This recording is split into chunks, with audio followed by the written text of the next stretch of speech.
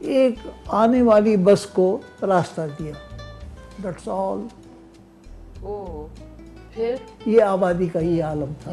خیر میں ایک دوست تھے، انہوں نے کہا کہ صاحب تم میرے یہاں ٹھہرو، کوشش کرو کچھ ہو جائے تو ہو جائے. اس وقت میرے یہاں ٹھہرنا، گاڑی کھاتے میں تھے وہ، تو میں وہاں اتر گیا. 12 بجے اتر گیا، کھانا ان کے یہاں کھایا. شام کو میں نے کہا بھائی ٹہل کے دیکھو کیا چیز ہوتی ہے. ایلفسٹن اسٹریٹ پہ آیا، وہاں ایک بیکری دیکھی میں نے. ایلفسٹن اسٹریٹ پہ ہے یا برابر میں کہیں ایک بیکری دیکھی، اتنی لمبی ڈبل روٹیاں رکھی ہوئی ہے، ایک کٹی ہوئی تھی سفید روٹی. بمبئی میں ریشننگ تھا تو آٹا ہم کو میلا آٹا ملتا تھا. یہاں آ کے بھرا ہوا پورا کاؤنٹر بھرا ہوا ہو اس کا، اتنی بڑی بڑی روٹیاں، بڑی وہ دیکھتا ہوا. پھر میں واپس گاڑی کھاتے ہوئے گیا، فرے روڈ سے گیا، وہاں فریڈرک کیفیٹیریا تھا پہلے ایرانی کا. خوشبو آئی مجھے. 6:30 کا موقع، 7 بجے 6:30 کا موقع. بھوک اندر سے. میں نے کہا بھی کیا ہے تمہارے پاس؟ کہہ رہے صاحب یہ ہے یہ ہے یہ ہے، بریانی ہے. آئی مجھے بریانی کی خوشبو باہر تک. میں نے کہا بھی بریانی لاؤ. وہ جو بریانی آئی تو آدھا انچ کا، پونے انچ کا چاول، اتنا بڑا، خوشبودار، اوہو، ستھرا، صاف سفید اس کا بنا ہوا ہو.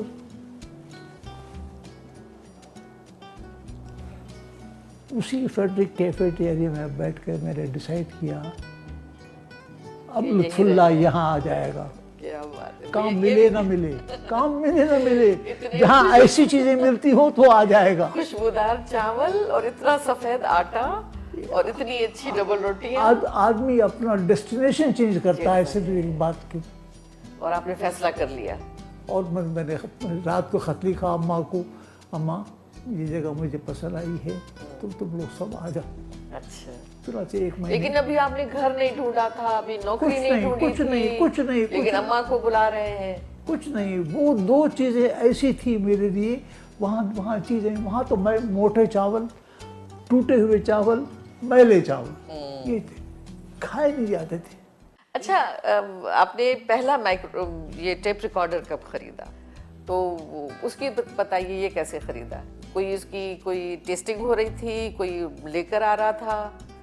چونکہ میری ایڈورٹائزنگ ایجنسی تھی تو میرا ایک کلائنٹ جو تھا وہ ریڈیو ڈیلر تھا. اچھا. پاکستان ریڈیو ہاؤس کے نام سے ایک میمن تھے، وہ چلا رہے تھے، اچھے آدمی شریف لوگ تھے. انہوں نے ریڈیو کے ساتھ ساتھ ایک ٹیپ ریکارڈر EMI سے منگوایا. اس کا نام تھا ساؤنڈ مرر. اچھا. وہ ایک عجیب چیز تھی. آج کل تو ٹیپ ریکارڈر ہر قسم کے آنے لگے ہیں. جو پہلا ٹیپ ریکارڈر جو میں نے دیکھا، یا یوں کہیے کہ بر صغیر میں پہلی مرتبہ جو کمرشل ٹیپ ریکارڈر امپورٹ ہوا، وہ تھا جو ان صاحب نے منگوایا تھا. اور آپ نے لیا؟ ایک انہوں نے منگوایا. مجھے بلا کے کہا کہ صاحب میں نے ایک نئی چیز منگوائی ہے، اس کا ایک کیمپین بنائی، چھوٹا سا چلاتے ہیں اس کے ایڈورٹیزمنٹ کا. میں نے کہا بھی اس کا قصہ دو کہنے کہ صاحب یہ لیفلیٹس ہیں، یہ ہے، دیکھ لیجیے آپ. میں نے وہیں پڑھ کے وہیں دیکھا. اس میں معلوم ہوا کہ یہ تو نہ اس میں پروسیسنگ کی ضرورت ہے، نہ کام کاج کی ضرورت ہے. اس کو ٹیپ کو یوں چلاؤ، پھر واپس لا کے پھر چلاؤ تو آواز سن لو سامنے بیٹھ کر کے. میرے لیے عجیب معلوم ہوا. اور مجھے فوراً خیال آیا یہ اتنے کام کی چیز ہے کہ میں اپنی اماں کی آواز کو محفوظ کر سکتا ہوں، ریکارڈ کر سکتا ہوں. انسینٹیو یہ تھا اماں کی آواز کو ریکارڈ. انسینٹیو یہی تھا کہ آج میں کر لوں گا، کل وہ خدا نخواستہ نہیں رہیں گی، آواز تو رہے ہم گی، سب سنیں گے اس کی آواز کو بیٹھ کر کے. اس خیال کا آنا تھا. میں نے کہا جی اس کا خریدار میں بنتا ہوں. واہ. انہوں نے کہا جی آپ خریدار بنتے ہیں تو میں آپ کو 10% ڈسکاؤنٹ دیتا ہوں، اچھا. آپ لے جائیے. جب میں اٹھا کے لے کے جانے لگا تو انہوں نے کہا کہ خان صاحب ذرا سنیے، میرے پاس 22 ٹیپ پڑے ہوئے ہیں، ایک ٹیپ تو آپ لے جا رہے ہیں، 21 ان کا ٹیپ کا کیا ہوگا؟ ٹیپ تو ہے نہیں، ان کا کیا ہوگا، یہ بھی لے جائیں۔ میں نے کہا بھی مجھے دے دیجئے، تو انہوں نے وہ بھی مجھے بیچ دیا، وہ لے کر کے میں گھر پہنچا، پھر اماں کو بلایا اسی وقت پر، وہی شاید کوٹ بھی نہ اتارا ہو، میں نے جیکٹ بھی نہ اتارا ہو، تو میں نے ان سے کہا کہ اماں آ جاؤ، یہ آیا ہے، وہ آیا ہے، وہ بھائی کو بلایا، بہن کو بلایا، وہ گھر میں جتنے بھی بچوں کو بلایا، بیٹھو ادھر اماں سے بات کرو۔ اماں بیٹھ کے بات کرنے لگی، اچھا اور میں ریکارڈ کرنے لگا، اچھا۔ پھر ہم نے سنا اس کو، سب خوش ہوئے کہ آواز تھی۔ تو کتنی دیر کی آپ نے یہ ریکارڈنگ کی؟ کوئی 20 منٹ ہوئی۔ اچھا، سو یہ ابتدا ہر ایک نے سوال کیا، ہر ایک نے باتیں کی، بہو نے باتیں کی، بیٹی نے بات کی، بیٹے نے بات کی، ان سے محفوظ ہے آج۔ لیکن یہ آپ کو کب خیال آیا